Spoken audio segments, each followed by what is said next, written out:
Technology, University of North Texas, United States. I enjoy India very much.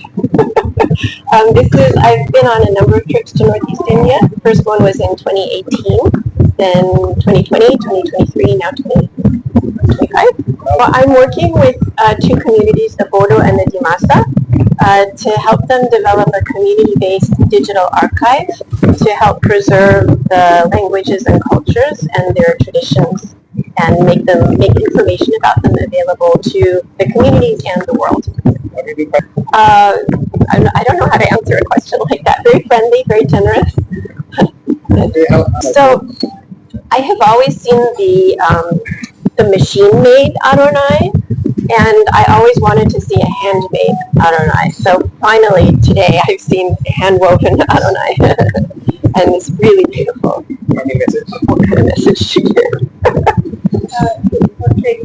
To say that there are many beautiful things about Bodo language and culture, and I hope that the traditions continue forever.